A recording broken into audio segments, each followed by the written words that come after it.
Okay, now it should work. So hello everyone, and yeah, today I will be continuing on. Well, today I will be continuing on the Black Knight, basically on the painting. And thanks for the follow. I tried to change the thing to make a different sound and to have a different animation, but it just does not work. It just removes whatever I like, whatever file I do to that bad boy. So yeah, this is pretty much all. So today the plan is to refine the edges and everything and to maybe start painting on this guy. So yeah, this is pretty much what I will be doing today. Hello, Attenberg. So now let me quickly just test the stuff and yeah. So the basic plan is, because I have in here like a layer with the multiply layer type of a thing.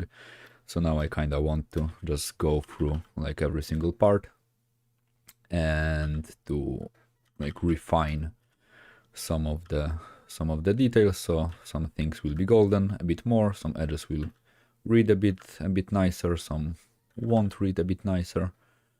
So yeah, this is generally the plan for today. And also it's kind of fun in terms of like the colors, because the color scheme is basically identical to the thing that I am doing in the work currently. So, which is kind of cool, because this blue and golden type of a stuff looks really rad. So yeah, it's really nice.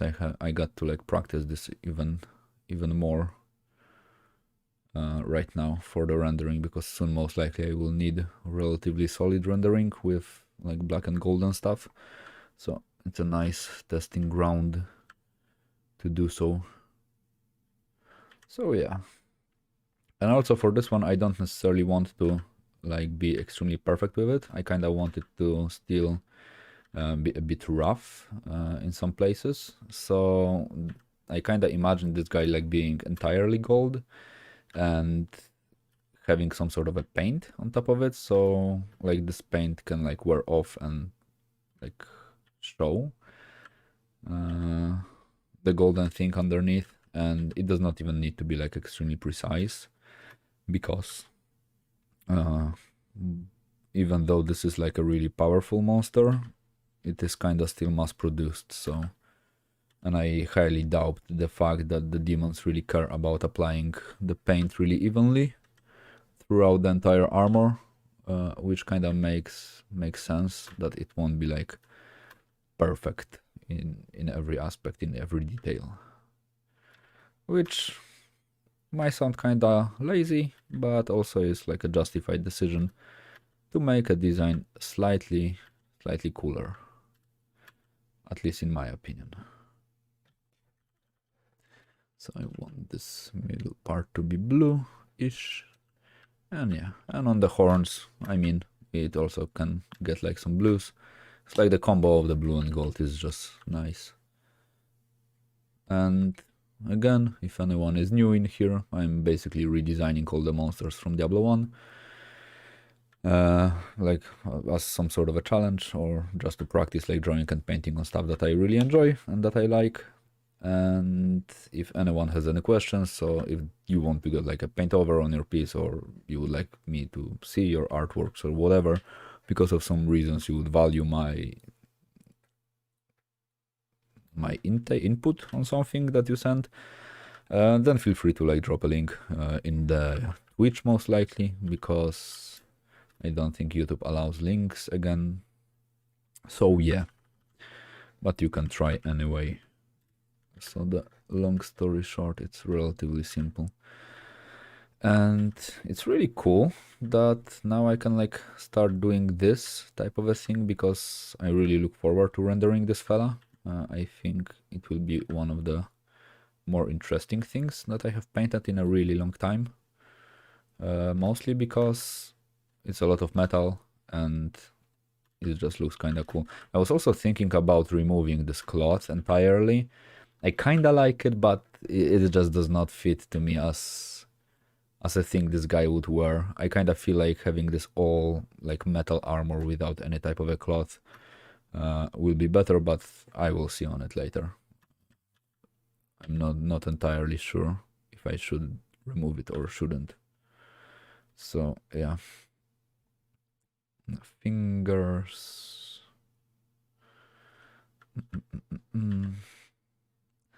Now refining stuff like this is really chill and calming. Just go over everything step by step and just clean it up, which is really nice. Yeah, for the sword I will just do it later. Now I kind of want to clean those edges. And again, making edges like golden, I think visually is just appealing, is just interesting. Interesting thing to have. In my opinion, it just looks nice. And it kind of also suggests this nice type of a wear on the item that he's wearing. So for example, the shield, I can imagine all the like things that are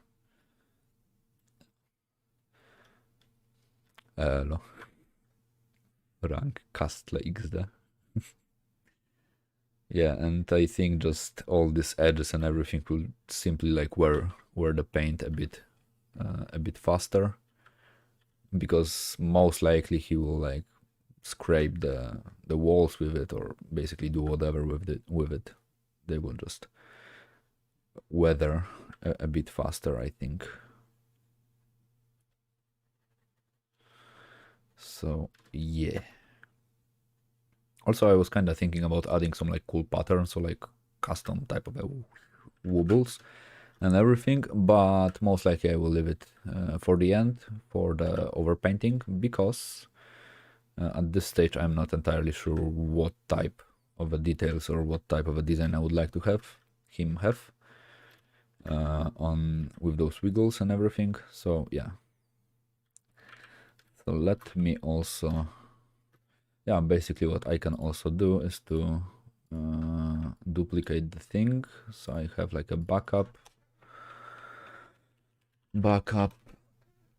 and yeah, and I was kind of thinking about even flattening everything together. So yeah, I can get rid of this, and can I do this?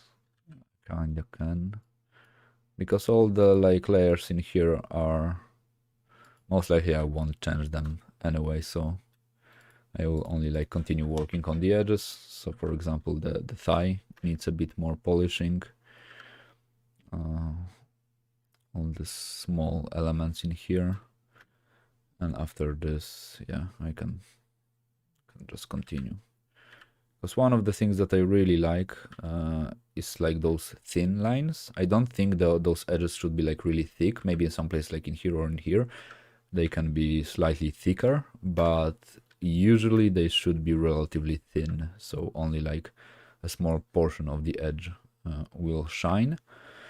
It will most likely make the entire thing a little bit more elegant.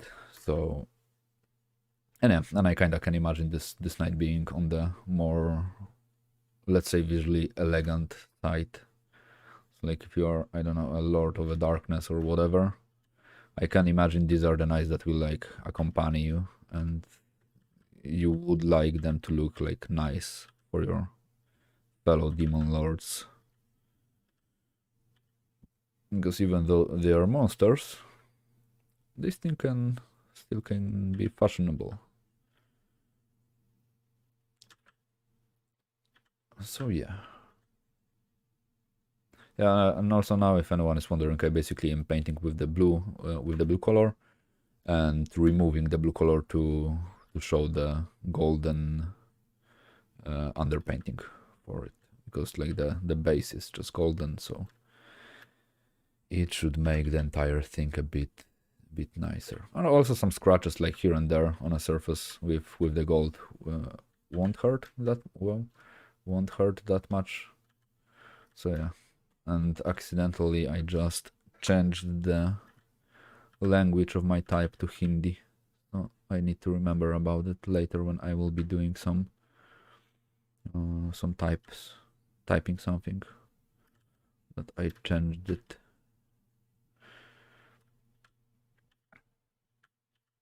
kinda like the fact that there's a little bit of red in here. Maybe I will kinda suggest the red hue on the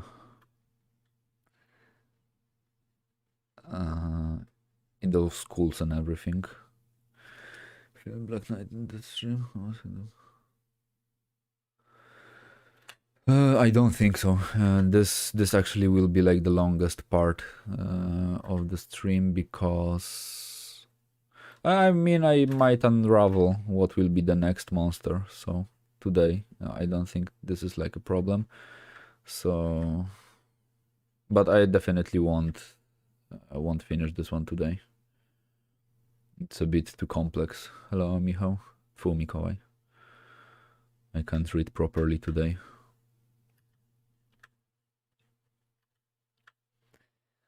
So yeah, but I might even do soon. So soon I will open the document and we can see what is next. I can imagine this being a skeleton, because there are still like fuckload of them left. I have no idea how I'm going to make the next skeleton look cool. Maybe I will manage to do so. So let me just clean all the edges, and then I will open the document and we will see what I will be doing next. Because I'm also kind of curious.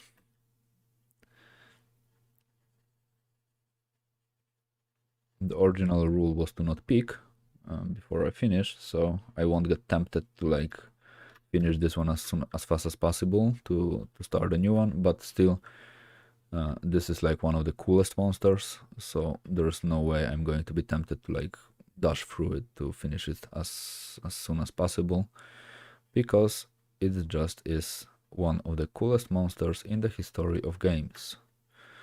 So yeah. Okay, let me just go here and let me search for the file. Live stream, Twitch files, no. Diablo Roulette.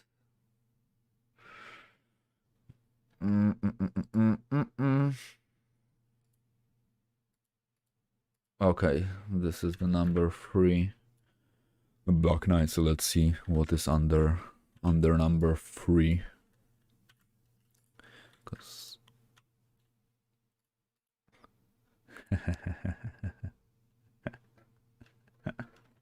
fuck me.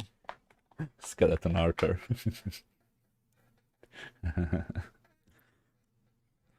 Fuck. So yeah, here you have it. The most basic skeleton. Like, next to a skeleton with a sword, this is the most basic mob out there. So yeah, I will try to make it nice, but you have a skeleton. So you jinxed it by saying you don't want to get a skeleton. Nice. So I definitely won't finish this guy. I definitely won't finish this guy this stream. I will polish him for the next 20 streams. But later you can randomize the next one, because like the skeleton is a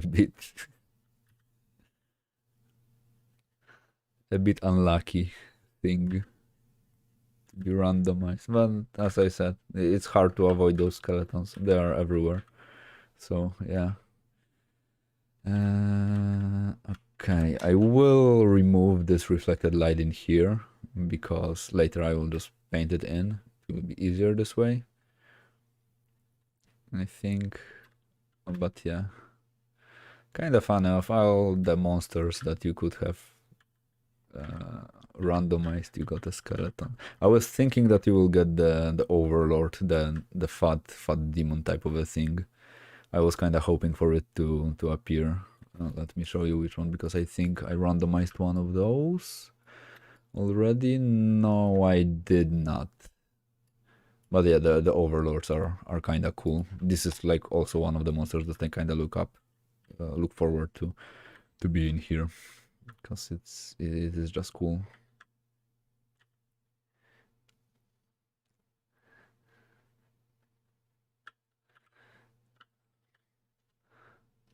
What do you mean nie idzie na żywo?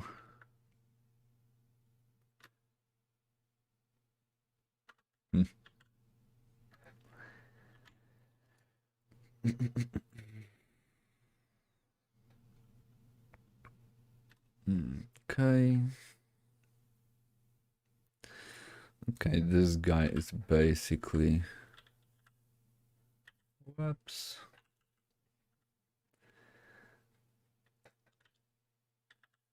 Is basically cleaned up, so...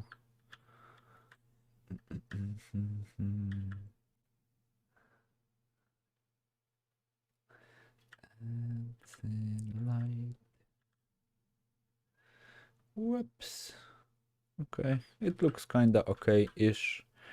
So I'm only not sure about those legs armors. I do feel they could be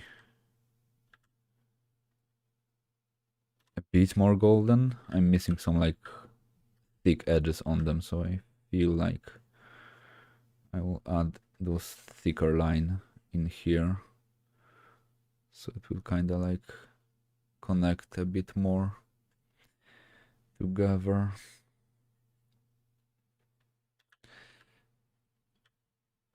Okay, so let me flatten this bad boy. So there will be no turning back, because if I turn off the adjustment layers, it is really dark. So maybe I want to start with him when he is darker, so I can like, nah, I want to start with him when he is lighter, but maybe not that light. I'm feeling like it's a bit too bright at the moment. Okay, this is fine. And am I working on a backup? No, this is backup. Okay, this is full. Now we have everything on one layer. So yeah, the first thing, I want to make the head a bit smaller. It's still a bit too big for my liking. So let me just quickly make this edit, and let's see if I can change the proportion of it, because I want him to feel more massive. So it's not like a huge change is needed, but you can see even doing something like this already makes quite a lot of a difference. Maybe even more. So a bit of a longer neck, but yeah, the proportions seem to be slightly better with it. And I will render the sword last, because it's like the most boring part, so it will be just like a nice finishing touch to this fella. So let me duplicate him, and time to render. So I mean, it won't be like extremely, well, not current layer, all layers. So it won't be like extremely hard to render him, because like I have quite a lot of informations already on the canvas. I don't want this line to be in here. The only thing that most likely I should do is to warm the gold a bit more. So the hue of the golden things, it could be a bit more saturated. So let's say those type of colors could appear. Maybe not those colors, maybe something a bit more, well, a bit more deeper. So the hues in here. Let me also turn on the navigator. I don't think you will see the navigator. Oh no, you will. Okay, because I want to see him. And also now I can crop it, kinda.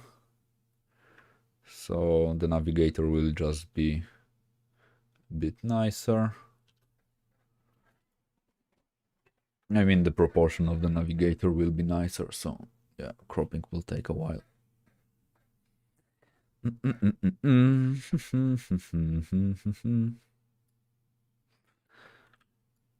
Yeah, so I want to have a navigator relatively big, because this way I can see,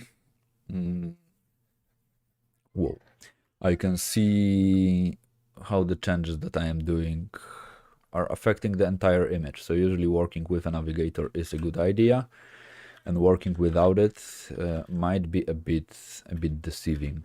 So if you can do stuff like this, definitely do. And for the gold, as I said, I kind of want him to have a bit more like vibrance in it.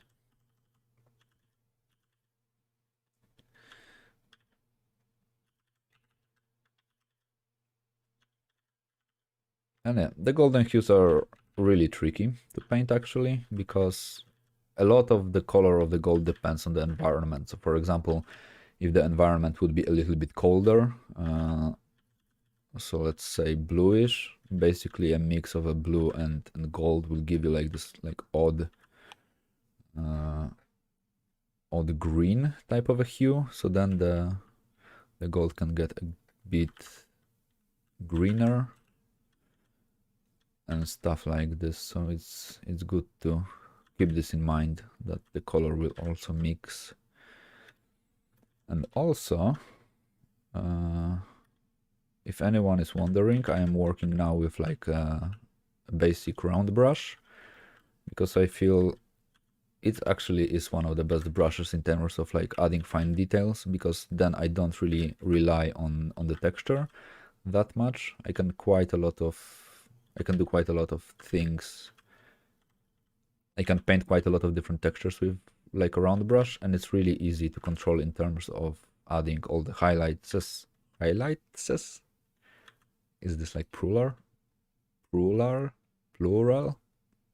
I believe will be the word. All the highlights.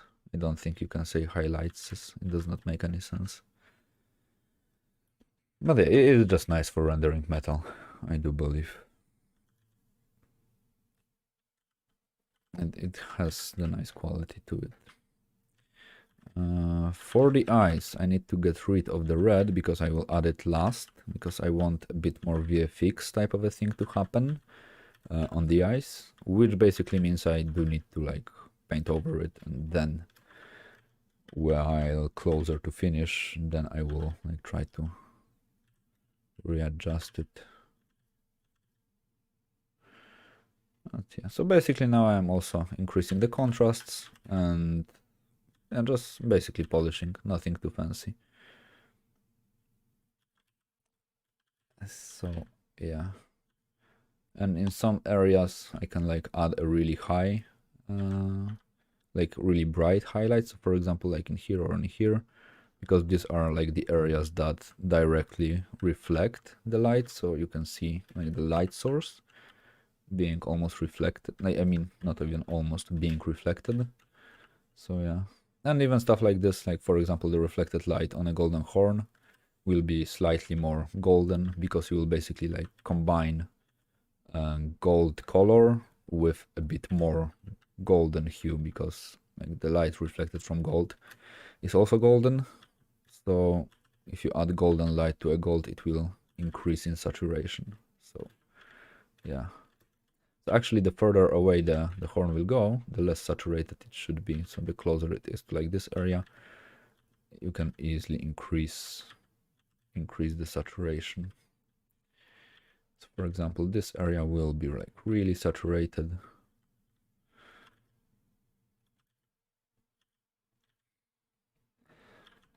So yeah. And also today I'm planning to stream for like around 2 hours, maybe a bit shorter, but I guess 2 hours will meet the mark today. Because I just basically took a break from work to make a stream, and I also need to still apply some changes in the work that I'm currently doing. I kind of wish I could stream while working, because all the cool stuff I could show you how they are being made. So yeah.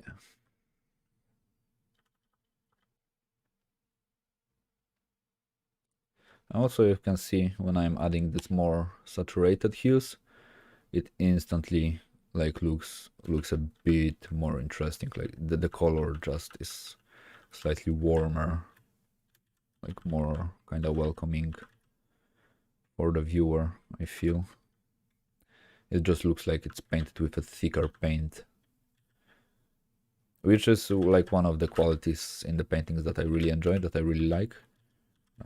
one of the guys that we are getting feedback from has this really cool way of painting everything like with those extremely heavy strokes and using all those vibrant colors that really make the entire thing feel really like thick. You can like the colors are like really clean in a sense, and they contrast really nicely. And actually, for the bluish things, I noticed the guy was adding a bit of like the teal type of a tones sometimes to kind of like make the entire thing even warmer. So also this might be a thing that I will try to do because it looked really good. So the small stuff is happening. Sometimes he would like break all the colors with like some grays and some like really vibrant teals, or however this color is called. But yeah, and in the shadow, the gold can be much more saturated. It can basically be almost like red. So this way I will have like a nice contrast, nice like vibrant things going on in the shadows. It will just look cooler. So as you can see, with or without it, it definitely gets a lot of nice things to happen in there. And for those colors, something even brighter can do the trick. Also, when you're painting something that is rough, a bit more rough, it's not like a perfectly reflective type of a surface.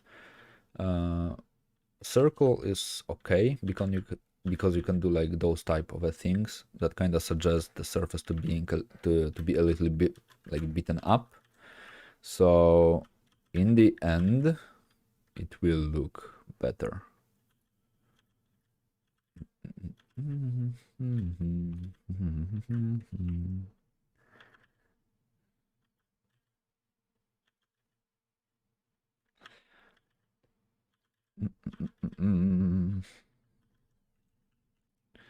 And also for the skeletons, because recently I was getting an x-ray of like my spine and everything after like a small injury that turned out to be like a strained muscle, not a spinal injury. I always wanted to like have a scan of my entire skeleton just to see how my skeleton would look like how I would look like as a skeleton warrior. It's always a thing that I wanted to like have. So I guess at some point in my life I will need to like scan my entire body because I would really like to see my skeleton and my skull, because I don't think I have ever seen my skull on any type of an x-ray or whatever. Definitely this will be cool to see how it will look like, if my skull is like visually appealing or if it looks like a cheap ass skeleton. I kinda expect my skeleton to look kinda cheap in terms of proportions. I feel it will look weird, but well, one's gotta see for themselves.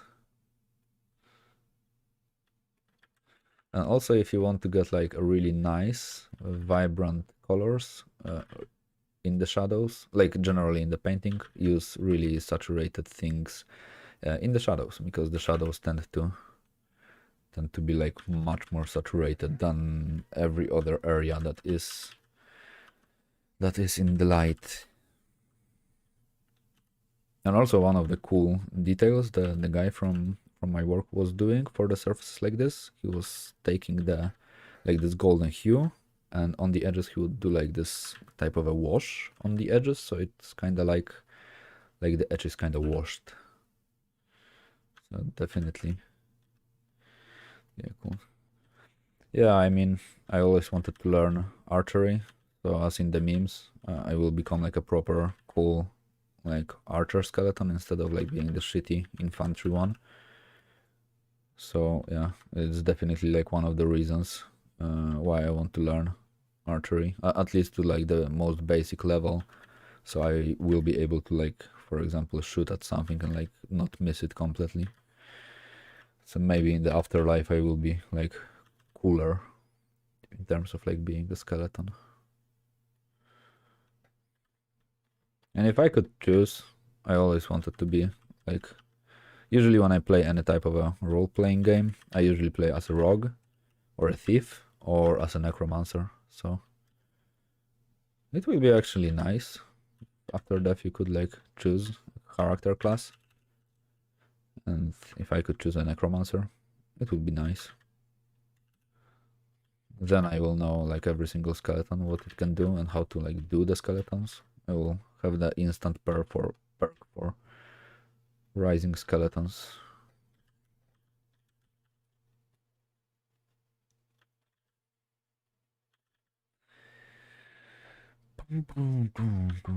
And also, if anyone is just in here to draw alongside with me, feel free to mute me. I'm okay with this. You don't need to like listen to me, and just draw alongside with me. Also, if you haven't subscribed or followed already, please do so. So yeah, I like the numbers to go up.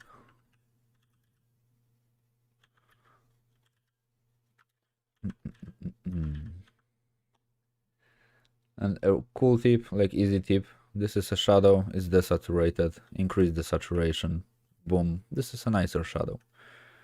And also it looks like darker.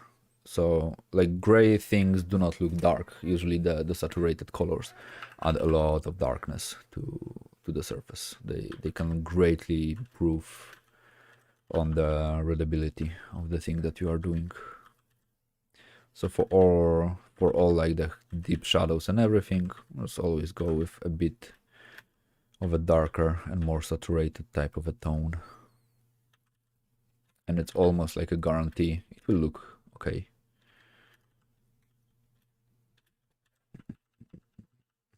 And even for gold, in some areas you can do like those type of stuff. So there will be like those lines between everything that will just pop up nicely. And also a cool thing that you could do sometimes is, for example, if like the shadow in there is like really dark, you can just like a really opposite type of a color. So for example, like a deep red, and also this type of a red, like a contrasty color, will make everything much darker, because you will basically work with a really like high contrasts. And working with high contrasts is one of the methods of making things to kind of pop out a bit more. So yeah, boom here, cool. And also in the next week I will be doing, I think I said about, like I was talking about it, I will be doing like a live stream with jihu.com. So there will be like some online classes and stuff like this. I have no idea what is the drill, like what exactly I will be doing, but as far as I know, I will be just like leading some free classes for design and everything. And there will be some sort of an option for the audience to like enter the course and do the same thing with me. And later I can, like, I don't know, gather every participant's work and just like globally comment on them and make some paint overs or stuff like this. Hello, Mulebird. All is fine. Feeling kind of tired today because yesterday I met with my friends and we wanted to grab only one beer and we kinda like went all out. So, but other than that, all is fine. Hangover is not killing me, which is cool, which is nice. But yeah, but I'm kind of tired because I was not sleeping really a lot today. Like went to sleep really late and woke up relatively quickly. So yeah, to fuel myself with some monsters to have some energy. And yeah.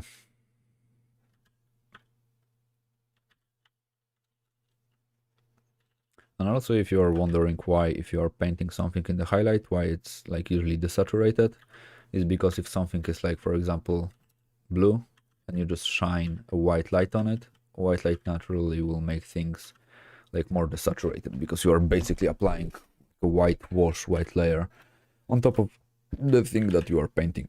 So here it is, like a really easy explanation for stuff to happen. And this is basically how all the light interacts. So for example, if something is red and you will shine like the green light on it, it will become gray basically, because the color, like the wavelength, will nullify itself. This is also the way how you create like grays with paints. You basically combine the opposite colors, complementary colors, and they will like nullify each other. Of course, some paints are just stronger than the others. In terms, for example, like definitely ultramarine is much more dominant color than like a yellow something. So if you mix, you will need to mix much more yellow paints, I believe, something to achieve like a dramatic change of a hue.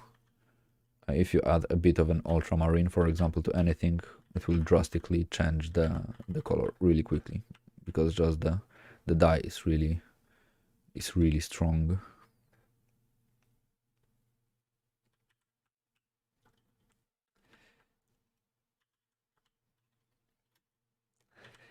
So yeah, I think I will go through like 2 or 3 passes like this. So I will like paint through everything, and then just go once again through everything, so the thing will look nicer. And also with metal, because this is like a brushed metal type of a thing, even painting like a light texture can be a good idea to make the entire thing read a bit better.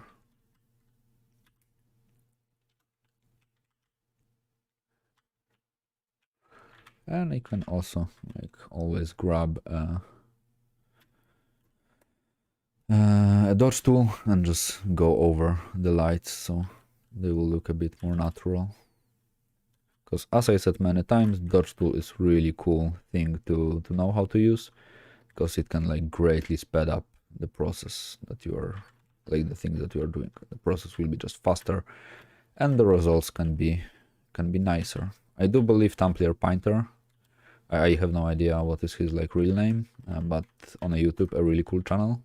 Actually, one of the oldest that I have been watching constantly, because do this crazy skill in terms of like rendering metal. He was using a lot of dodge tools to paint metal, and with like a great effect. Like his metal looks like a proper metal, and it's really not a lot in terms of how it's painted.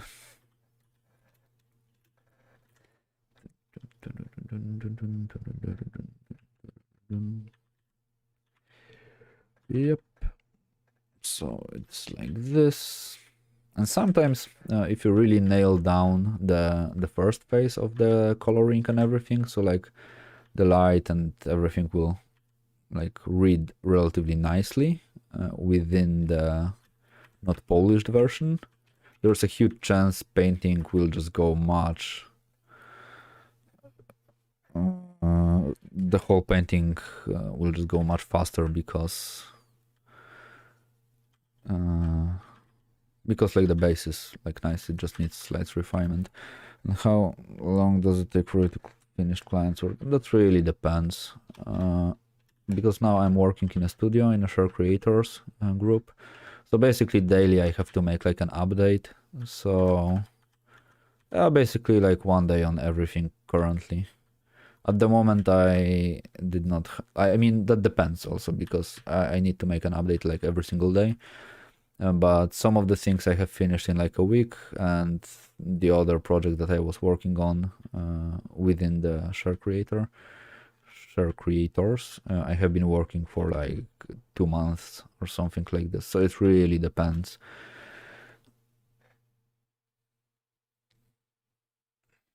Maybe you were like over leveled or whatever, because when I was fighting with him I was severely under leveled, because I was dealing like 50 damage or something like this, and this shit was like the hardest fight ever. So maybe this was the reason. But Nameless King is not easy by any means. He is not easy. He is terrifying. He is hard. And yeah, and also for the clients, or that I mean that depends on the clients. I had clients like previously when I was like fully freelancing that were like, yeah, fine, perfect, okay, you just do you, and yeah, it's fine. After like a week, everything is done. And I had clients that were like, could we move like those 2 pixels to the left and those 1 pixel to the right? And they wanted to make changes just for the sake of making changes, which just does not make a lot of sense, honestly. But a lot of clients like to have this sort of a power, so like they can actually tell you.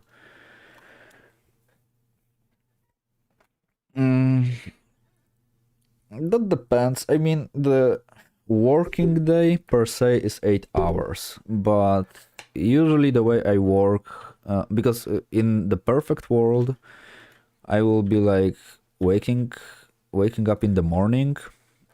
I will just like brush my teeth, everything, eat breakfast or whatever in like 30 minutes, and I will sit to work like, let's say, 8 a.m. I will work for like 4 hours, take 30 minutes break, and then again work for 4 hours and like ping out, because we have to like write in and out type of a thing, so everybody knows who is like available and who is not available. And I will be like done around like 4 p.m. I guess. I don't know, around 16:00. But it just does not work like that, because sometimes when I do things, I'm just like sitting and I just really don't feel like painting at this moment, or the thing is just like needs a bit more thought. And so sometimes I will just like, for example, say that I'm in around like 10 in the morning. Then for 2 hours I will just like collect references, do like the non-painting type of a work.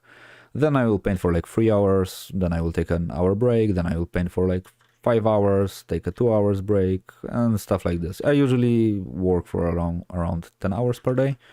So in this time, the changes or the updates are usually quite big, because it's a lot of time to do. Like in 10 hours, you can really make a lot of nice changes or a really nice update. So yeah, usually the changes are visible, and for vast majority of the concepts, you basically have to deliver stuff daily. So it's like you have like 1 day to make a solid update, for example, for, I don't know, let's say 3 characters, sets of sketches and everything. So after the entire day, you can like send stuff further, and they can discuss what do we do next with it. And usually, as far as I have seen, because I'm not strictly working on illustrations, but the guys who are working on illustrations are just like updating the painting, and at some point the changes are not really huge. So basically, if you like open one and the second file, you won't notice any changes like whatsoever, because usually it's like heavily polishing type of a work. So you just sit and just polish. So for example, in here, I could say this area is like done, but you can also like really like wiggle in here and add just like a nicer finish to it. So like, I mean, at this point between this, like this and this, there's not that big of a difference. It is visible, but it's much more subtle. So yeah. Oh well, but as I said, it extremely depends on the stuff of the thing that you are doing. I mean, with the clients, the best thing is, if the client is not giving you a deadline, then it kind of means, at least for me, that he is not really treating you seriously, because it means he basically does not care how fast you are working or how slow you are working. And if the client does not give you a deadline, it means they do not value your time, because of them you cannot pretty much organize your stuff together. And for me, not having a deadline on a project is like a huge red flag, like immediately. So for example, if the client would approach to me and say, oh, you can, yeah, there is no deadline, you can work on it for how long, whenever you like, I will be like, okay, then I won't be working on it, because I don't know how to schedule my time. I have no idea. I cannot like plan the entire workflow. And setting up a deadline for yourself, like saying, okay, I need to finish this before this and that, does not really work. You most likely won't be able to keep up with it, to like be consistent with your own deadline that you set it up, because you set it, so you can also change it. So not having a deadline is a red flag for me, I would say. It definitely does not usually mean a good relationship with a client. Ask your client to give you a deadline, because you just write to them that you need to organize your stuff and you need to know a solid date when it needs to be updated and everything. So yeah, in the work where I am like right now, we usually have like this info, like this needs to be updated ASAP. For this, like you have like a week, which is nice because then I can like sit and okay, I can plan my entire week around the work, and I know what I have to do, how much time certain things need, what time of like how much on a polishing I can spend, how many sketches I can provide, and stuff like this. Which again will just be a better, like gives a better outcome for me and for the clients, which is cool, which is nice. So having a clean information on what to wear, and even if the client needs to like just, I don't know a better word than lie to you, so like if they say you have 10 days for it, but in the reality there is not like a 10 days, you could have more, but they will say 10 days just for the sake of you having a deadline, then it's completely fine. So if the client have to like lie to you with the deadline term, then he or she should do just this, because not having a deadline is annoying as hell. And also because of not having a deadline, it happened to me that I forgot about some commissions. I was like just doing other stuff and I was like, yeah, later I will start it. And yeah, and I was just completely forgot that I had like a commission. And once it happened to me, but it turned out the deadline was so far away, like the real deadline was so far away, that when I said like, oh sorry, I just like literally forgot about it. They were like, yeah, okay, cool, no problems. Just to let you know, you have like 2 more months or something like this. So yeah. I wanted to ask if you know who was in Piatk and if you are satisfied after the school. Piatk is basically a paid Academy of Fine Arts. You will be much better to just go to Academy of Fine Arts. As far as I know, the best teachers are not working like currently in Piatk. Like they used to work, really cool teachers there, but some of them like just changed the workplace.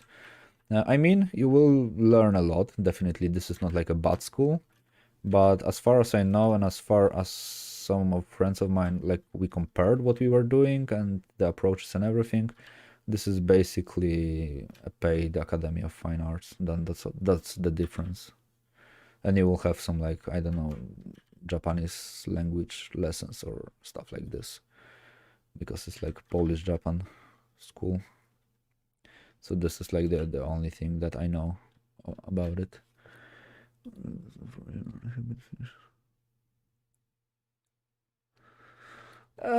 So then I mean, again, it's not like a rule, but in general, this type of a behavior is a red flag. But if everything works fine for you, then it's more than cool. Yeah, and also like in my opinion, having a deadline actually is really like beneficial for you,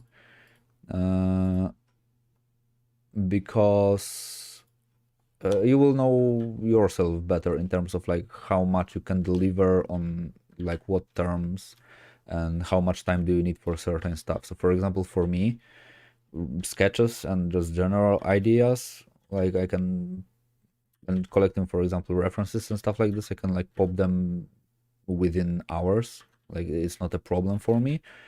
Rendering is much slower for me. Refining is also a bit slower, but just because I know how much time I had for certain stuff.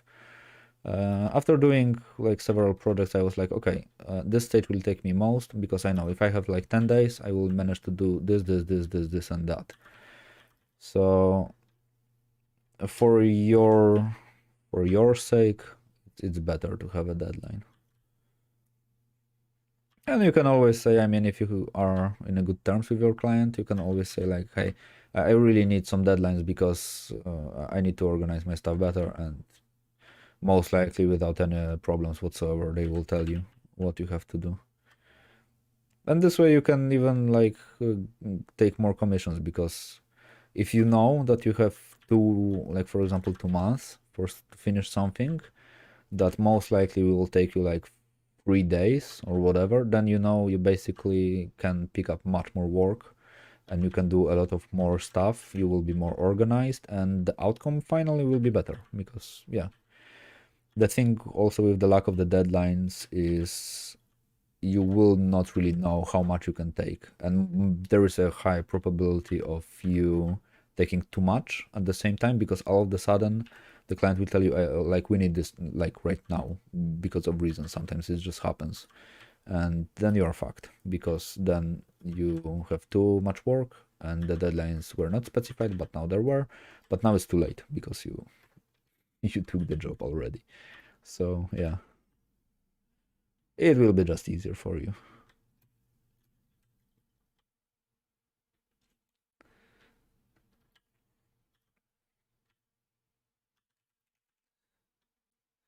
And usually with the clients, you can also be like really honest. As far as I know, like a lot of the clients that I had were like really down to the ground, and I said like when we are talking friendly, we are talking friendly, but when we had to like discuss like let's say business, then everything was really professional. And usually like a client won't have a problem with like being a bit of a like more strict and professional with some things that you need to discuss. And organizing work is like really important, and you can always like say present it in a manner that will also like benefit the client. So you can say like, look, if I will know the deadline, I can organize my work better, I can do more, you can give me more work because I will be able to deliver faster and in a more organized manner, and then most likely you will save money and the entire project will just look better. So it's not only like for me, it's mostly for you, for the client. Because if you are like a good designer, if you are a good illustrator, then you care about your client. Because in the end of the day, they hired you to solve their problem. So yeah. And this is what we also do. We do solve problems for them.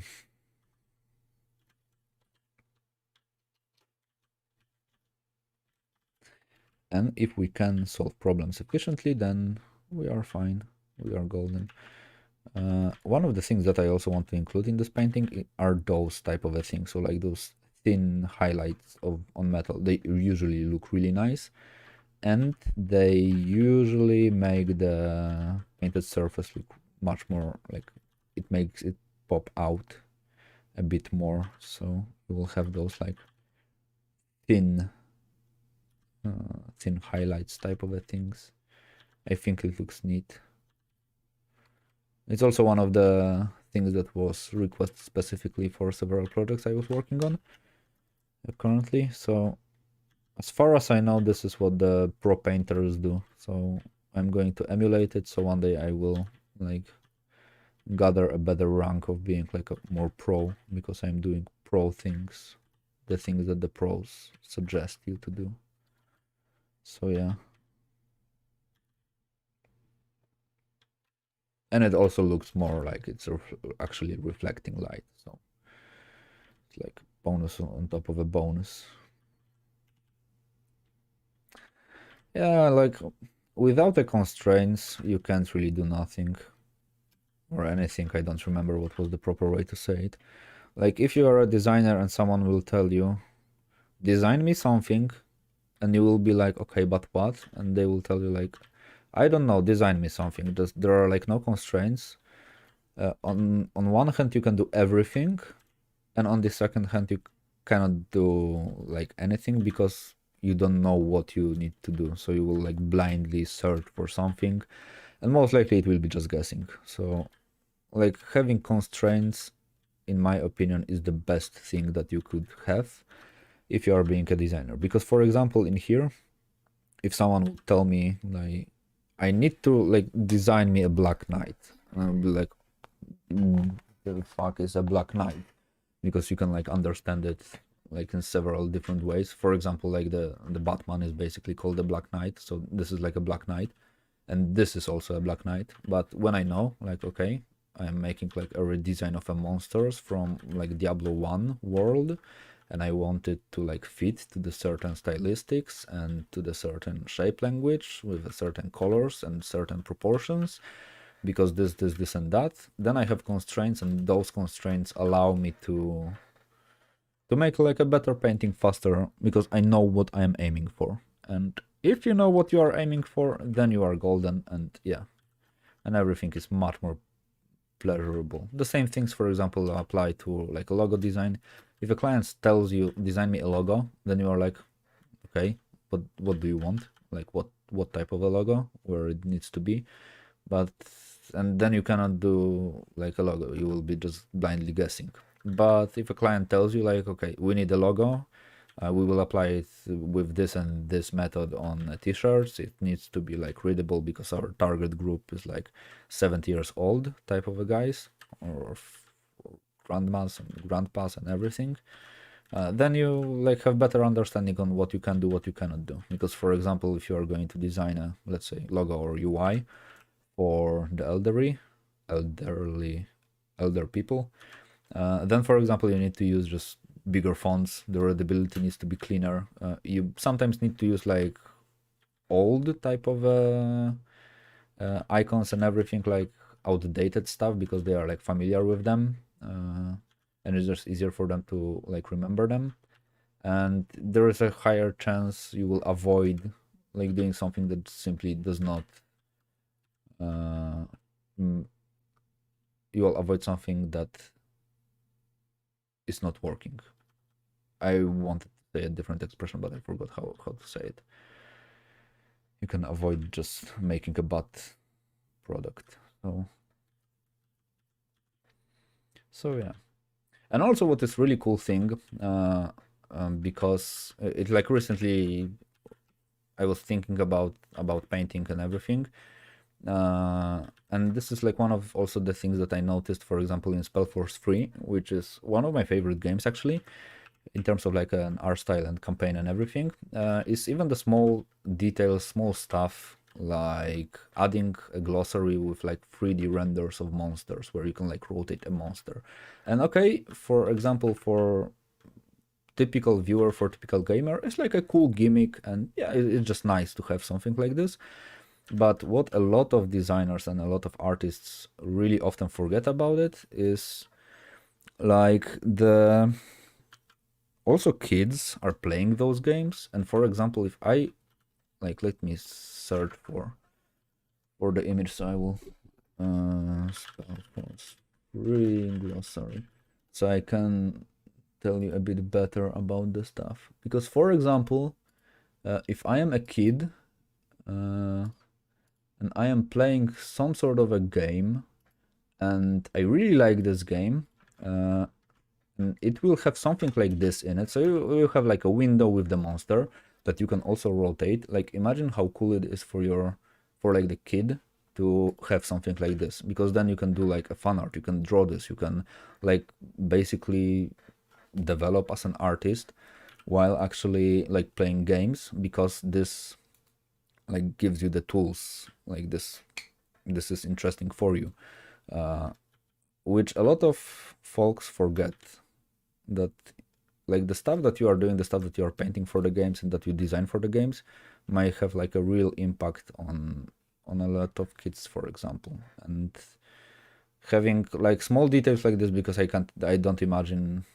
like I can imagine adding a feature like this is not really that hard to add to a game, because it's just like a platform with some monsters in the middle, and all of a sudden like this small type of a move can really like bring the entire new generation of cool artists, because you will just inspire them in their youth. And this is basically what happened to me, because when I was like playing Diablo, the game was cool. The game was extremely cool, but all the other stuff that the game also had was even cooler, like the small drawings in the book with the instruction, I do believe it was called, like in the instruction and everything. This was the stuff that made it like interesting for me, because I had some imagery, I could like copy it, I could just play with it. And I feel this is like one of the things that is really often ignored in games. So yeah. And also this is one of the things that a lot of our professors at Academy of Fine Arts were talking, because when I was studying the industrial design, they were really like often, it was kind of over the top, but I see their point that designing something will basically educate the future owner of this product. So if you design something badly, you are basically educating, how to say it, you are implementing bad habits in the audience, which basically makes everyone like dumber in a sense. So for example, if you have like a kid and you will give him like toys that are just ugly, that are just stupid, that have like ugly proportions, and that are just not like really nicely made, that are cheap, and there is a chance you will raise someone who will think that something like this is a quality, and then you have like a degeneration of quality, because people will have a bad had like a bad things from the start. I don't know if it's clear what I mean. It's a bit easier to say, like, talk about this topic in Polish language for me. But the idea is designing is important, and a bad design can like mess a lot of things up, and just make it harder for the rest of the world, for the rest of the designers. So it's like, yeah. A really cool example was, especially with everything that is like health related, like let's say first aid related. If you have like a design, a really beautiful, cool looking design of, I don't know, a first aid kit, but it's so badly designed you can't even open it without any problems in a stressful situation, or it's made out of materials that are like just wrong, then it's a bad design, even though it's beautiful like in looks. But you need to know how to design stuff and what is like the target for them. But yeah, it's more digression. If anyone has any questions whatsoever, just feel free to ask them. I feel like talking a lot today. So yeah. But design generally, in my opinion, is extremely cool type of a thing. Being a designer or being an illustrator is really one of the most like rewarding and interesting things, in my opinion. One of the most rewarding like jobs, works. There is this word. Wait.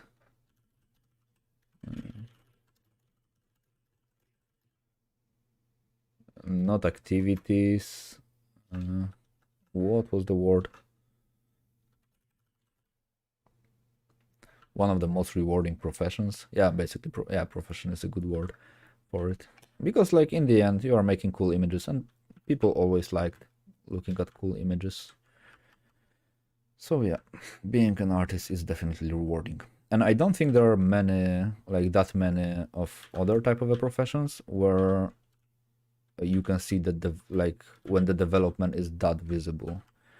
Because if you are like a painter or a designer or whatever, or a drawer, favorite word, then basically the entire profession revolves around like improving yourself as a person and as an artist, as a designer. So it's extremely rewarding because you can like see a growth, you can really develop your skills.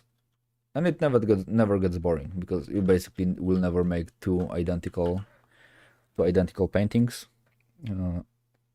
Because yeah, even if I will do like the next type of a Steel Lord, Blood Warlord, whatever, it will be similar, but it will never be exactly the same. And yeah, Yeah, and this guy is wrapping up really nicely. I'm having a lot of fun with this one. And also having fun is another topic that is relatively interesting for me. Because really often I see a lot of people when they are drawing or painting, they are really stressed out, like because something is not really working. Okay, it can be stressful if you don't know how to do something, but I never understood stressing out while drawing or learning how to draw. Like this shit is interesting. Like you can, like in the end, you are doing something creative, something fun. There's no need for you to like stress over anything that you do while you're painting or drawing. Like why some people associate negative like emotions with such a cool hobby or such a cool work is like beyond me. Okay, sometimes you will be annoyed by it because let's say you are working on a project that you don't really enjoy. Sometimes you just need to like squeeze your teeth or however to say it and just push through it. Like at some point you will finish the project that you don't like, so you can like start doing stuff that you enjoy more. But if someone is like from the start to the end like, oh, sucks, I don't know how to paint it, I don't know how to draw it, it's just kind of sad for me. Just like if I would ever like if I would try to like cherry pick something that could be bad about this profession, it's like sometimes my back hurt from sitting for like, I don't know, 10 hours in a single position. But on the other hand, it's like, okay, maybe my back hurts because I'm sitting for too long.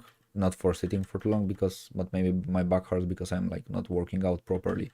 So maybe I need to just pick up some weights and stuff will like work together, which is another cool thing because it motivates me to do other activities. And yeah, and also having a positive attitude while you are like drawing or painting is just important. Like if I were to start a stream and I will be like, oh fuck, I have to talk and I have to like interact with people in chat, like with three people in chat or whatever, then the painting won't be like a pleasure. It will be like a torment for me. And but because I do like it, like I enjoy talking, I enjoy painting, I enjoy drawing, then I look really forward to it. It's like, wow, I can do cool stuff. And yeah. And if I have like a positive attitude to it, towards it, the painting will just be better because I will simply be like, I will be in a good mood. And if I am in a good mood, I will produce a better work. So this is also one of the reasons why while I paint, when I start to work, I like to blast like my favorite music and everything because I want to associate as many positive feelings with the thing that I'm doing.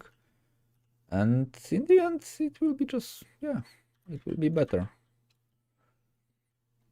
A lot of artists usually say, like, talk about stuff that it's important to know the basics. It's important to, like, I don't know, to know the color theory, to know all that. And yeah, while I completely agree, a lot of artists also kind of don't talk about like, okay, it's also important to know your body, your limitations, and to know what you can do, what you cannot do, what you enjoy, what you don't enjoy. And yeah, if you are in a bad mood and when everything hurts, then painting won't be like pleasurable. And most likely then you will associate negative feelings toward it. And most likely you won't start painting because you will be just all negative just from the beginning. So yeah, and it serves basically no purpose. You're just hindering your progress because of this. It's just dumb, to put it simply. And yeah, so if you can be positive with it, even if you are not like really feeling like smiling or whatever, because like still you can have like a bad day. It's like a normal that people have a bad days and you will just don't feel like smiling.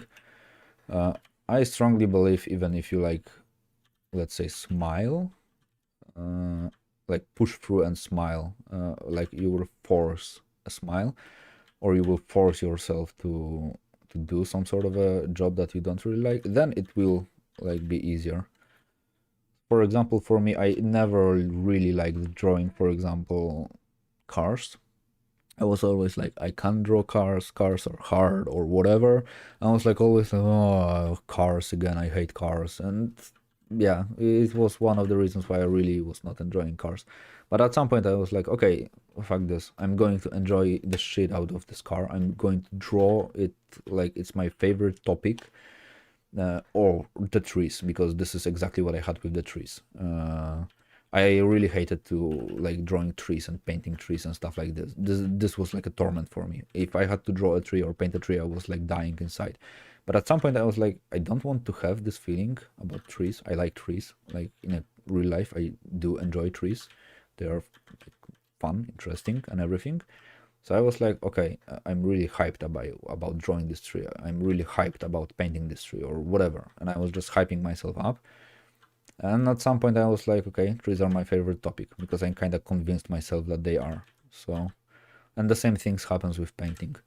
If you like repeat the same, like, I do believe this was the saying, if you repeat like a lie 1000 times, it becomes true. Like it becomes the reality. This is kind of how I feel about painting. If I will convince myself that I am so stoked like to make this awful painting, this awful commission that I really don't enjoy, like let's say I do have a commission that I don't enjoy, I will hype the shit out of myself, so, like telling myself, like saying to myself that I really do enjoy it. This is the best commission ever. At some point I will believe it. And this is how I have been like pushing through many commissions that I was not enjoying at first.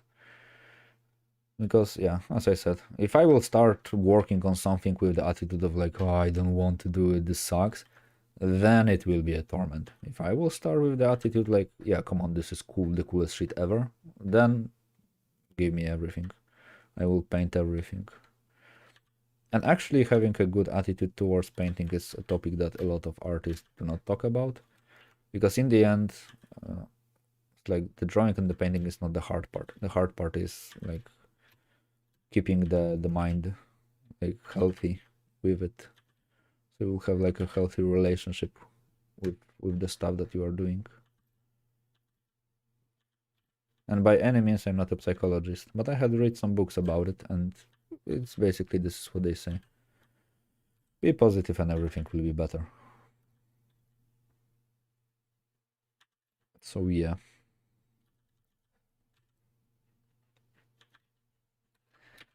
Huh. This looks kinda nice.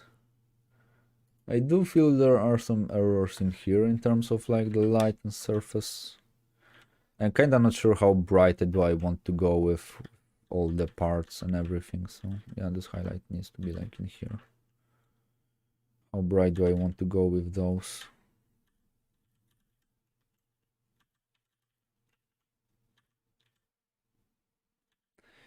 Whoops.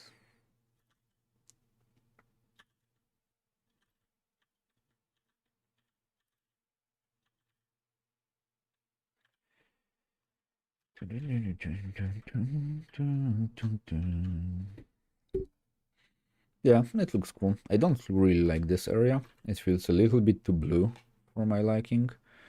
So I do need to take some colors from here and just paint with those colors in here. And also this is one of the methods to spot a Australian. I noticed every single Australian, like every single guy on YouTube that I have ever heard, I can immediately they are from Australia. By the way, they say here. They like in Australia they say like here or stuff like this. I have no idea why they pronounce every other word like normally, but here it like it gives out like immediately an Australian. And how many like I don't know how many times I have heard it, but it always like 100% checks in terms of like being true. So small method for you to spot a Canadian, not a Canadian, Australian. And I do believe spotting out a Canadian is also kind of easy. I think they could have a specific way of talking also.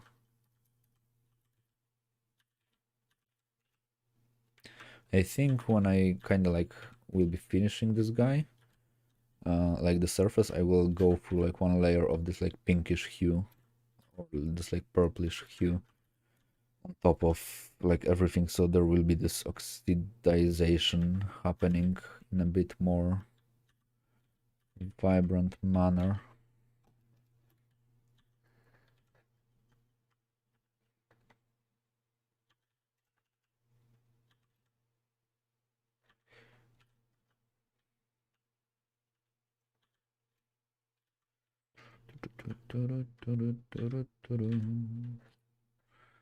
And again, if anyone has any questions, feel free to ask.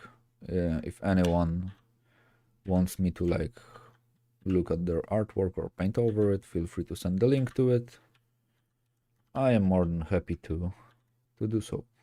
So yeah, just so you will remember.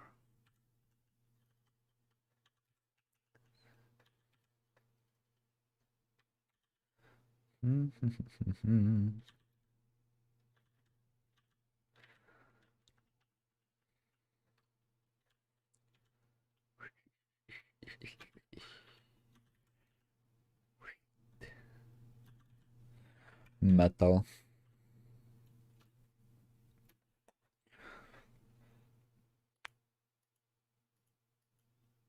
This area is not looking okay-ish. Like I can imagine this guy being a bit darker and this area being a bit brighter, because it's basically in a direct light, so it should be brighter.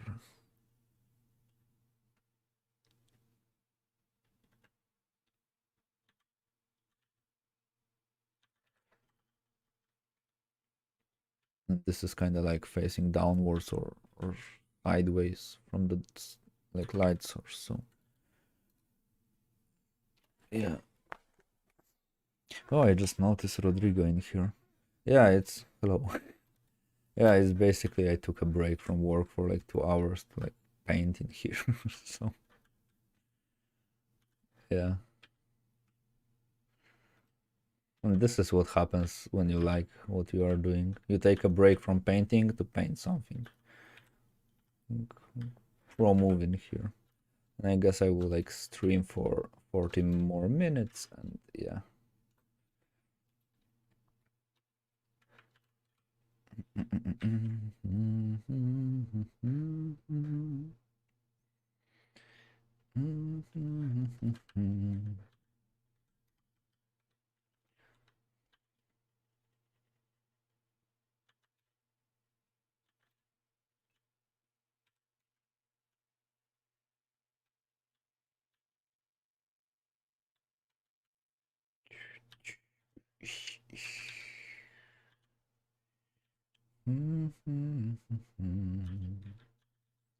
Yeah, and also Rodrigo, the guy who wrote on YouTube channel, is my workmate and is also extremely skilled artist. I highly recommend you to go check out his artworks because they are really cool. So yeah.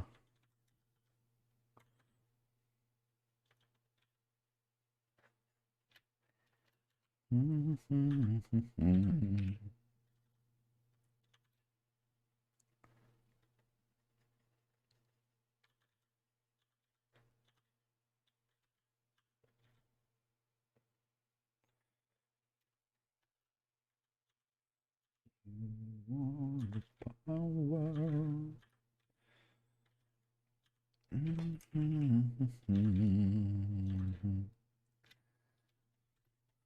not like I don't really like this highlighting here. I don't know why. Like something is odd with it, but I cannot just like pinpoint what it is. Like I kind of want a highlight to be like in. Maybe it should be like in here. Like, oh, this gold now is like reflecting the light nicely. Yeah, and this is what I was talking about, like the dodge tool. It can do like shit like this, and it like instantly looks better. Whoops.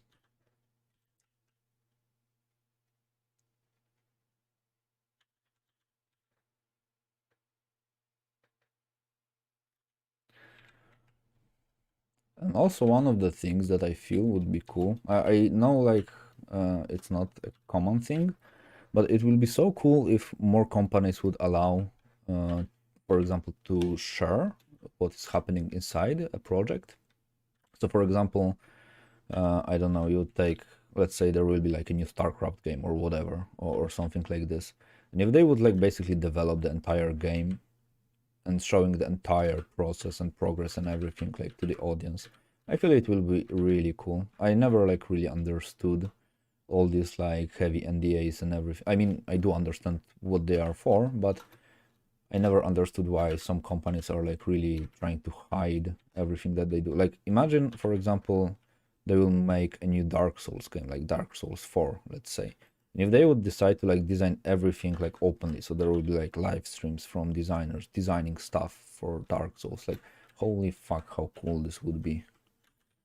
This will be like the best thing ever. And if at any point in my entire life, if it happens that I will own any type of a studio and I will work on any type of a project, I will really try to push for something like this. So we could have like all those cool projects just being like developed publicly. So you could like interact with the audience and everything. It will be cool to have stuff like this.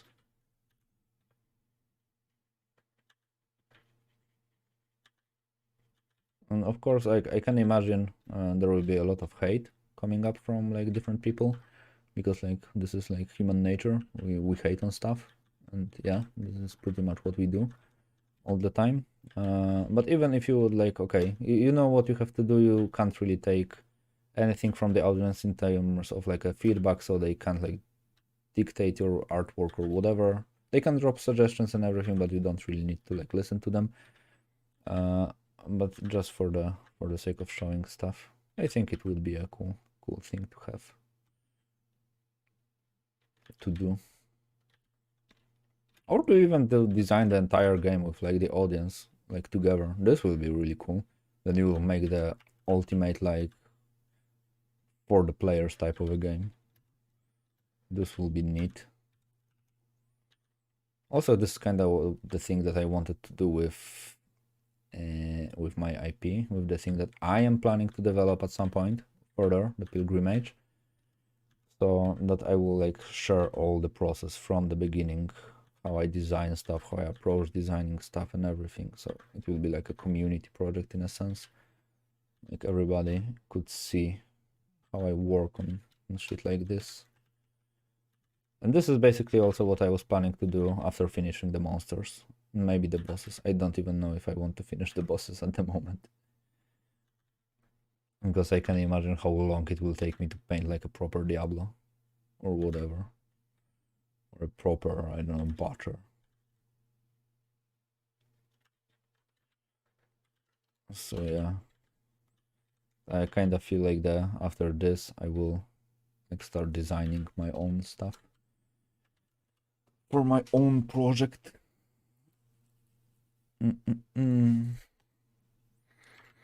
The progress is going up nicely. It looks cool. I definitely got much more done than I expected, and I will do this highlight is too. It should be like higher, it should be like in here. I feel I might be wrong though. Let me paint over it and see and check. Yeah, I feel it looks better in here. And with stuff like this, I always wanted to be like, just to see how it will look like in real life. So if like someone would build it and set it in the exactly same like light conditions and everything, I always wondered how close or how far I am with like my guesses, the educated guesses on the thing. Ugh.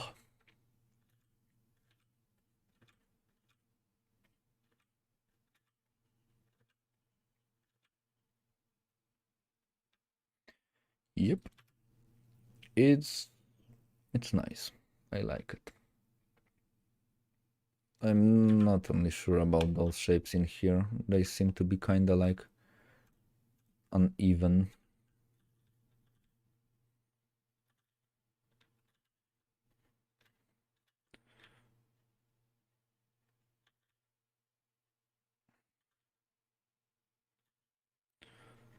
And because stuff like this should be like really evenly made, so evenly spaced and everything. Yeah, you will like. I hope you won't be in a coma, but most likely you will see me like painting another skeleton and finishing this challenge for like the next 5 years or something like this.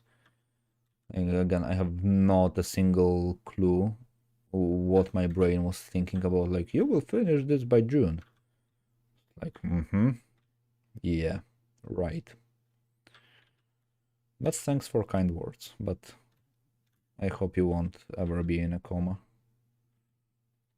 It must kinda sucks to be in a coma. And it's also kind of interesting thing because I have heard, like, I was watching some documentaries on coma and everything because yeah, when you need to go to sleep and in the 4 a.m. you are like watching documentaries on coma and everything. It's basically what happened exactly with me. Instead of sleeping, I was like educating myself on the coma. It's kind of crazy that some folks do dream, like they do have like dreams while they are in coma, and some like say they just it was like black, it was pitch black for they don't know how long, and they just woke up like after nothing, like literally nothing happening. I guess it has to do something with the type of a coma that you have. I don't know if there's like a heavy brain damage. I can imagine you won't really dream, but it is interesting stuff.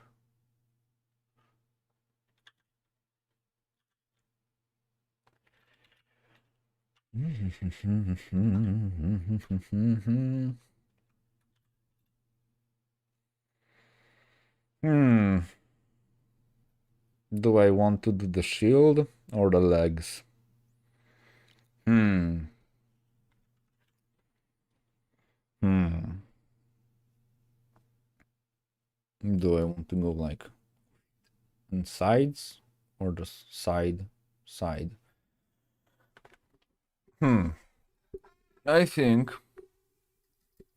Oh, my face is red in this light setup. Um. Do I want to make a shield today? Yes, I want. Let's make a shield.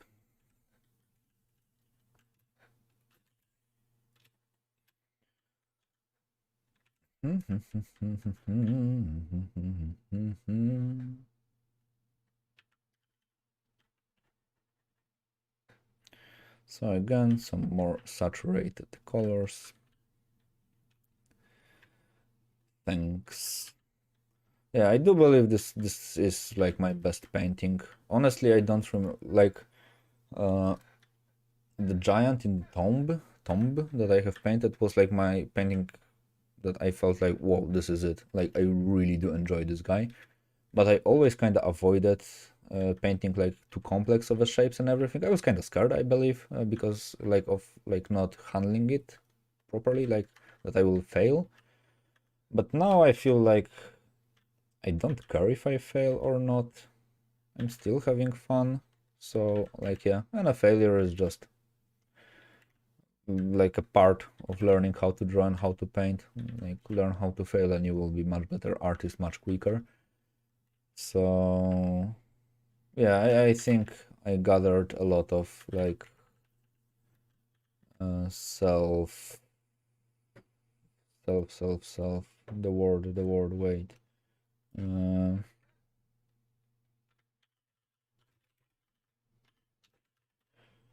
self-esteem, I guess. Yeah, that I increased my self-esteem a lot recently with some like paintings from work and everything. That kind of pushed me to like try harder things because I felt like for a really long period of time I was stuck on a pretty much the same level without like improving a lot. And it's always hard to push yourself through your limits, because like why, like the brain don't really like to like be in a stressful situation, so why should I put myself in one? And like getting hired full time was definitely an extremely important step for me, because basically it was okay. If this is like a max for you, then we need you to like outperform yourself 10 times. So basically, like shit yourself trying, but deliver your best. And it kind of pushed me to like go through and beyond with my skills, with many different things. This is also why I think commissions are great, because you can like you can develop in a way with the commissions that you cannot do while you are working just like for yourself. So especially if the client is like demanding and they want the quality to be like the top notch. So you can do this. Okay, we want you to do 10 times better, and like yeah, we don't care that you can't do this. Just do it. And yeah, this type of approach really works for me, because I know like I am capable of much better paintings, but at the same time I am too lazy to do them. So having a demanding clients that require high quality is definitely a huge thing for me. And also the will to like impress, for example, like my art director and everything. The in this case, the guys who are like supervising my work, because it's really cool to see when like much higher artist, like not higher in terms of height, like more skilled artist, is appreciating what you are doing. It's extremely cool. Like even the fact that you can like show them that you are improving. This is for me, it's a really rewarding type of a thing. So yeah. And also this is a cool tip. Like if you can always surround yourself by more skilled people. In the team where I am in, I'm glad, I'm happy to be like I consider myself like the weakest link in a sense. Definitely I'm the least skilled one, which is really cool because the amount of experience I can like devour from them is like the biggest, which is great. Like it's good to be the worst at something, because this way I can develop much faster, much better, with much better examples. Because when I see what they do and how cool it looks, I want to do the same things, and I just like follow what they do and just try to improve on the things that I do. Which, if you are learning, is extremely important. Improvement is an important thing to do. And this is also one of the things that I never kind of like understood when I was like really learning how to draw and how to paint at the beginning. They always said like go out of your comfort zone, but like I always failed to understand like okay, I can go out of my comfort zone like really fucking easily, like that. I can basically go out of my comfort zone. What does it do to me, like for me? I was like always missing the part of like just try doing stuff that are not comfortable for you, so you'll get used to them, and this way you will improve. Like somehow I was for a really long period of time I was I was not understanding a really basic concept of something like this. And a gem. Painting gems is actually really fun. I never really studied gems like properly in terms of like how to paint them, but I got like this one project that I had to do, which was basically a fuckload of gems and everything. I hope soon I will be able to show all those stuff when the project releases, because there are a lot of nice things that I wanted to talk about. So yeah, but there I had like my experience from like painting, I don't know, 10 gems in my entire life went up to like painting 100 gems in like a month or stuff like this, which again is cool. like real life test in a sense. And now I also should most likely use a reference for it, but yeah, let's be lazy. Let's not look up for the references.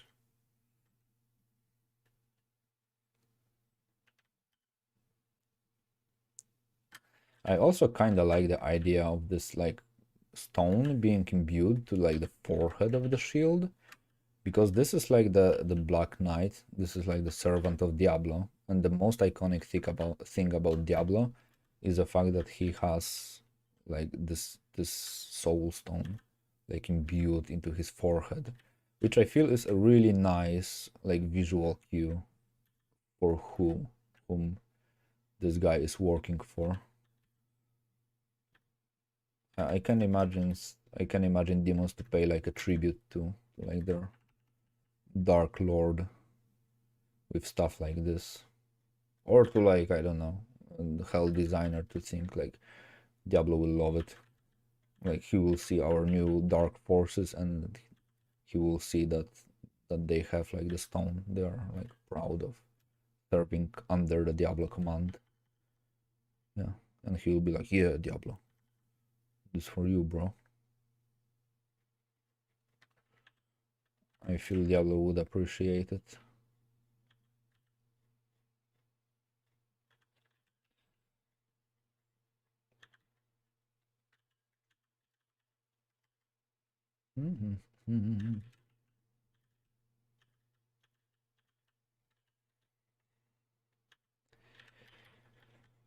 And all the damage, all the like slashes, pierces, like broken parts of the metal, I will add in the end. So instead of like trying to render nicely like, cracked metal or whatever, I will firstly paint it nice and then I will like slightly destroy it. So I feel this is like a more natural way of progressing with the painting. So in, for example, in here I will do stuff like this, and it will be like broken.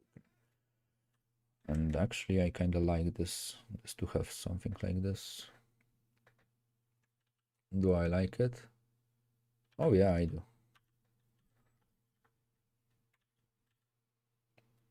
And yeah, just because I was like fucking around in here, I kind of found like I can connect this to this really easily. A really obvious type of it. I don't really like this shape in here. What is happening with this thing? I feel like this could go like this maybe. Nah.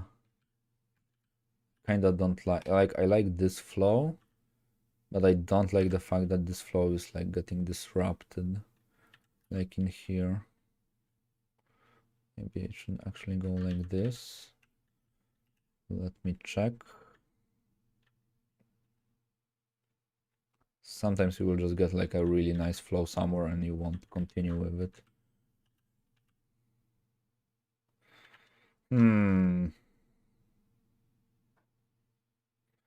Nah, this looks kinda odd.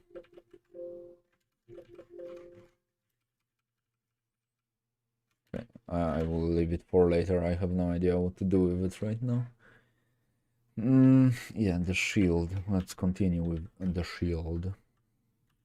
And also because there is like a lot of blue shit happening around, I can imagine like the reflected light of this on this stone to be slightly more bluish. So it won't be like a perfect red, like all the highlights and everything. All this other shit will like happen in here. So yeah. And I want the nostril to be like sharp. So it will be a sharp thing.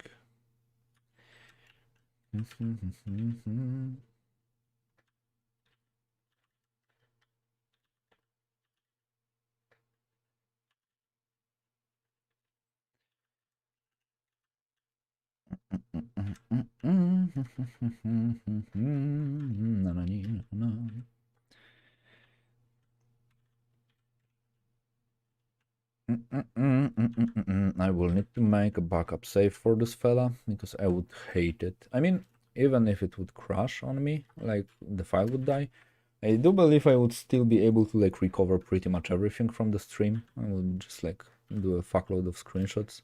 So I basically have like a over 100% zoom on every single part, which basically is a nice backup type of a thing.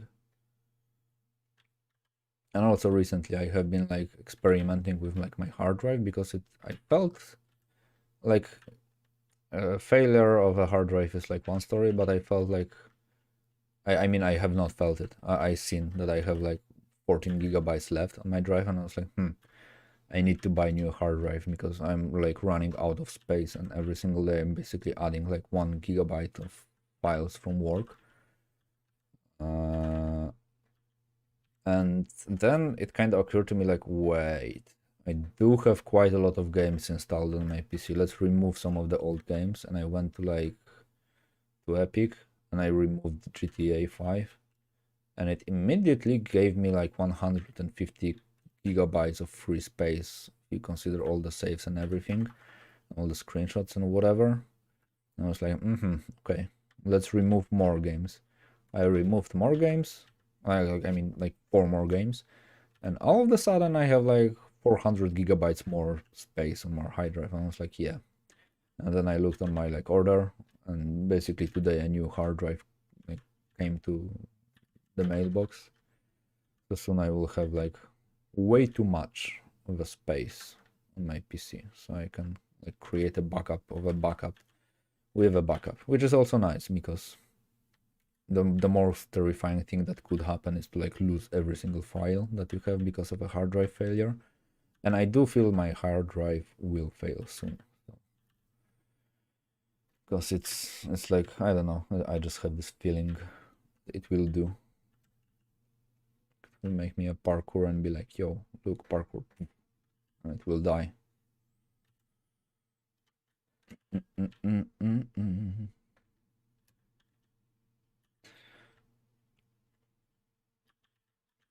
Yeah, I'm going closer to the 2 hours mark, so if anyone have any questions, feel free to ask them. I will be live streaming for like 15 more minutes or something like this.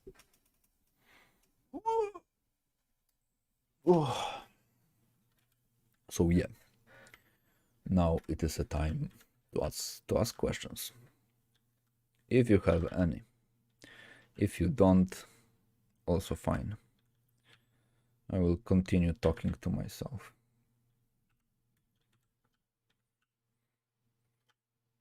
I wonder if you can develop some sort of a like mental disease by talking to yourself too much. Like, I don't know, some sort of a streamer, like illness. I wonder if there's that such thing even exists.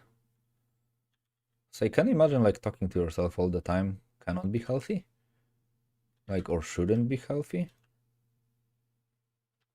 I wonder how brain interprets stuff like this. It's also kind of funny that like you can be aware of the stuff that your brain is like doing with you, like how it behaves, but still you can think with the brain that the brain is weird, so you can kind of like do stuff for your, like, you can consciously do stuff for your brain to act differently, because you are aware of the fact that it's like behaving weirdly or whatever.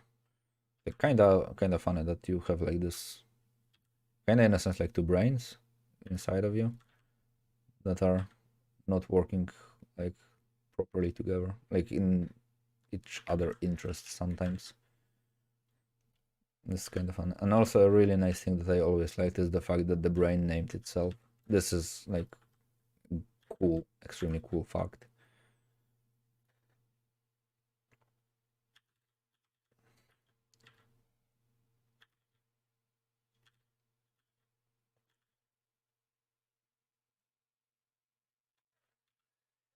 Yeah. And then the brain told yourself that is the most important organ of all.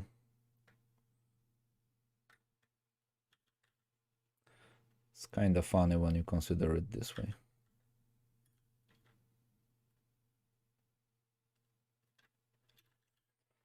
I like the golden teeth.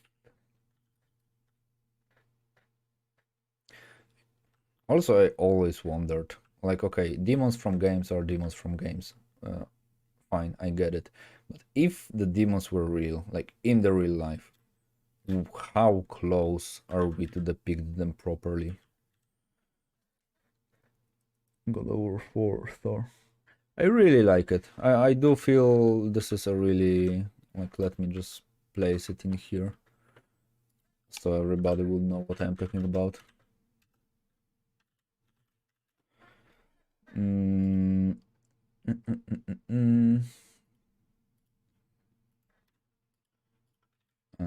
This guy. I honestly do believe this is an extremely cool design because it is really also Baldur. Let me just quickly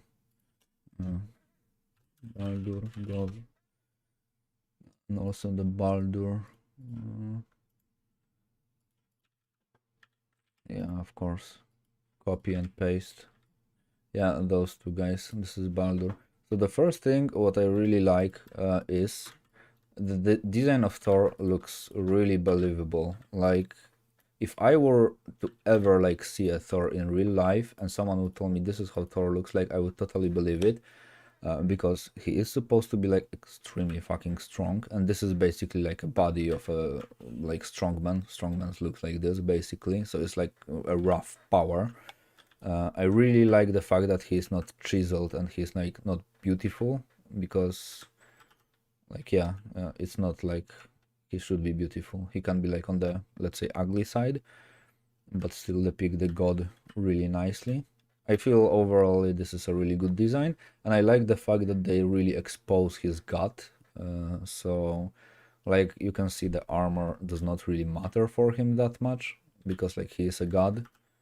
So you don't, like if you are a god and something like can pierce through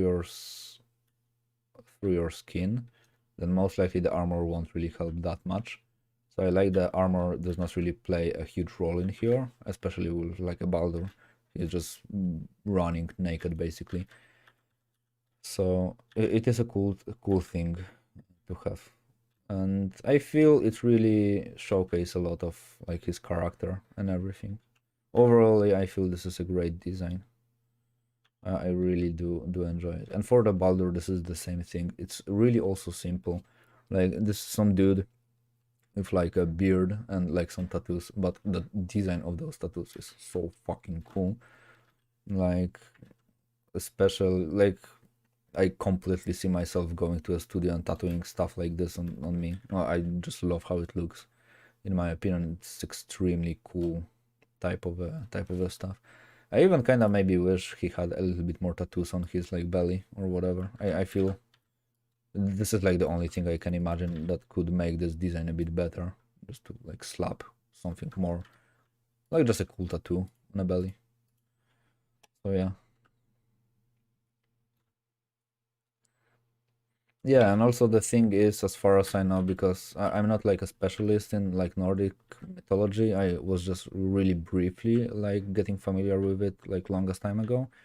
But as far as I know, because if you are a god and you are in Valhalla, then you basically eat and drink every single day.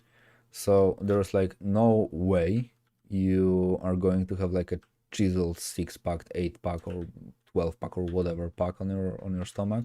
You'll have like a boiler, basically you have like a keg instead of like 6-pack on your stomach. So it also really nicely showed the general like approach of the gods to like food and drinking. I feel this is really accurate in this manner. Like they know how to party, and you can see through this body that he likes to eat, he likes to drink, he knows how to enjoy himself in the Valhalla. So yeah, I feel this design is really cool. Actually, because I was not never playing like God of War, I only watched it. Because I really like when I'm like working to just slap a playthrough like on a second screen. and to just like see the games, like to know what's up, because I don't really have time to play like every single game that I would like to play. And God of War have one of the best designs out there. I really like what they did to like every single like thing in this game.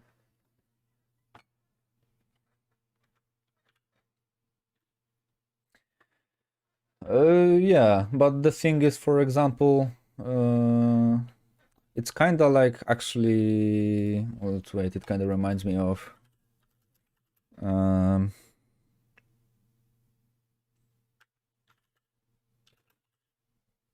oh my God, how Gregor? Yeah, how McGregor looks like. So basically, if you compare, uh,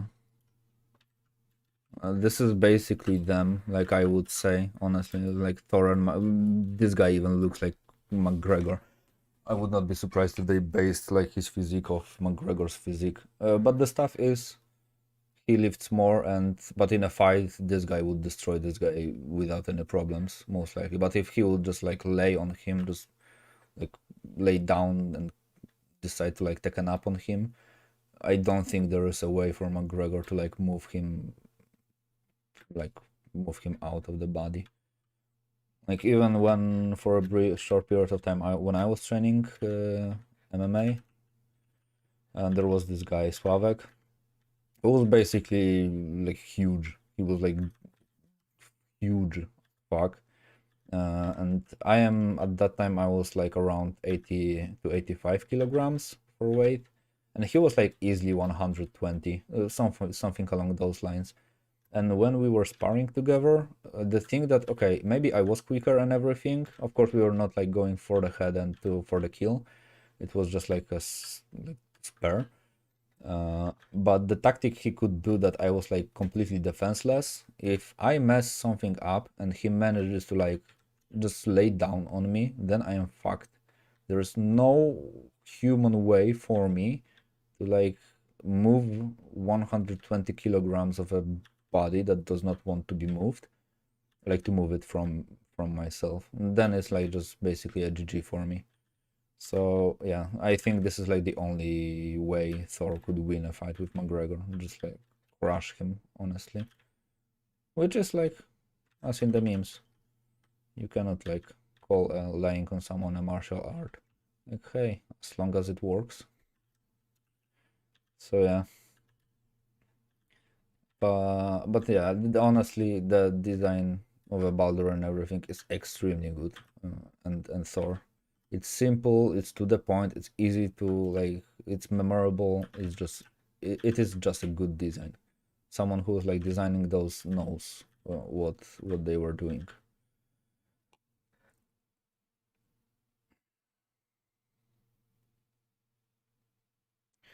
Same thing.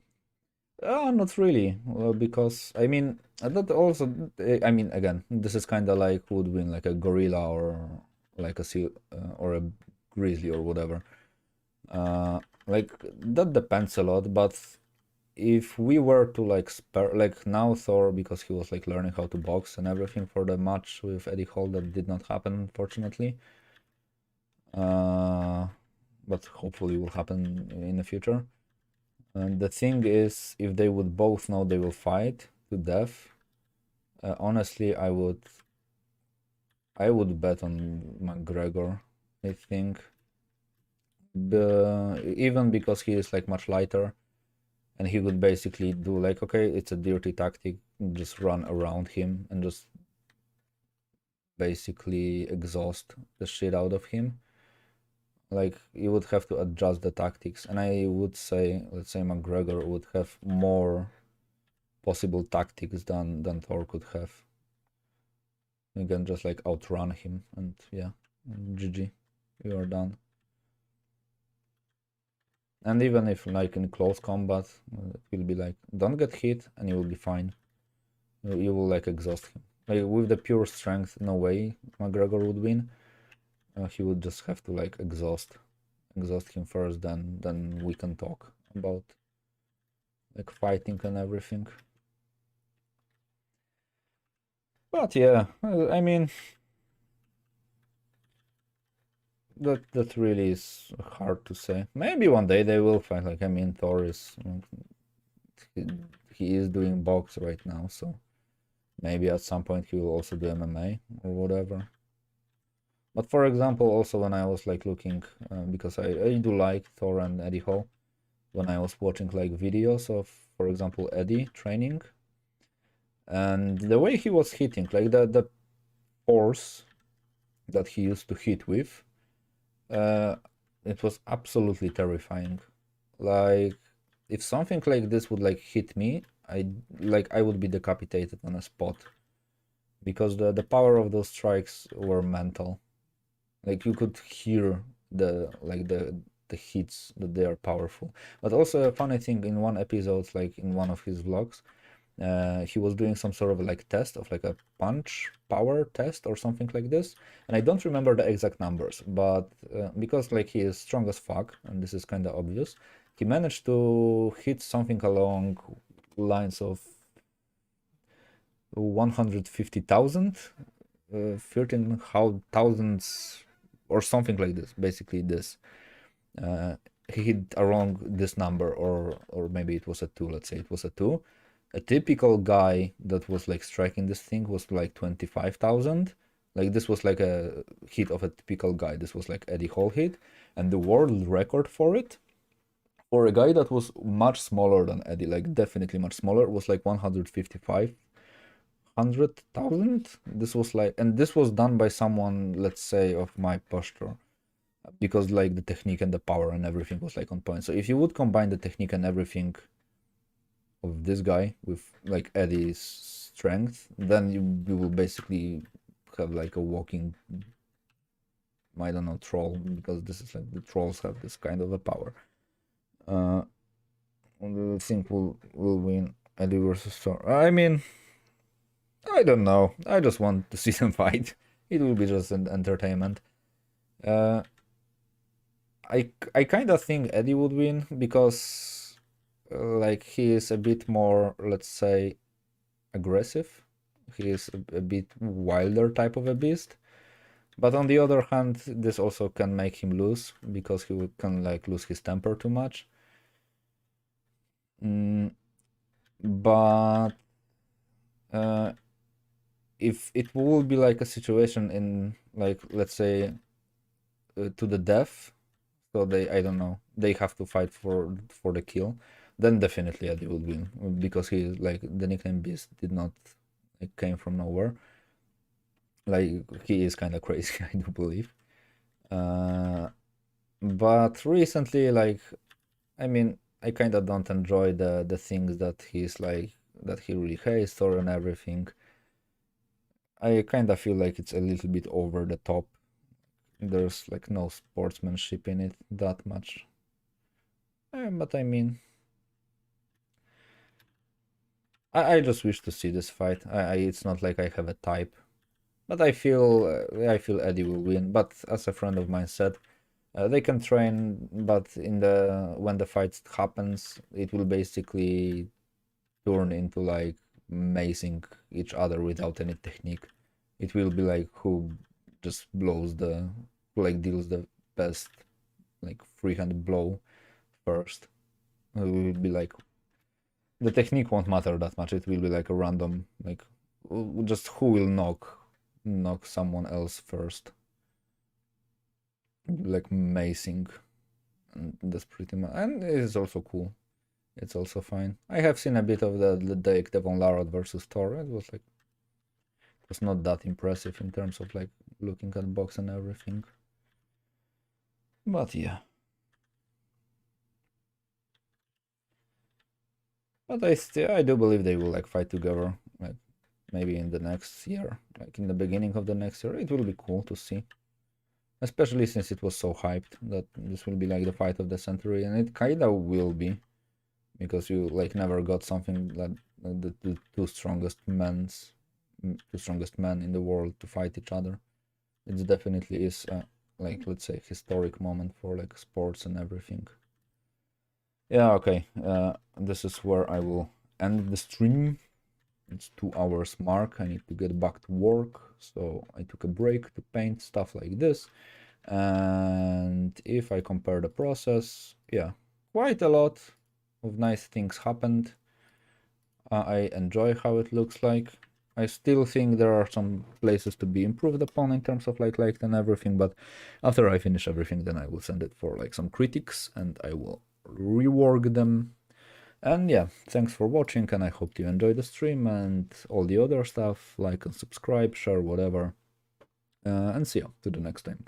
Have a good day or night or whatever. Bye.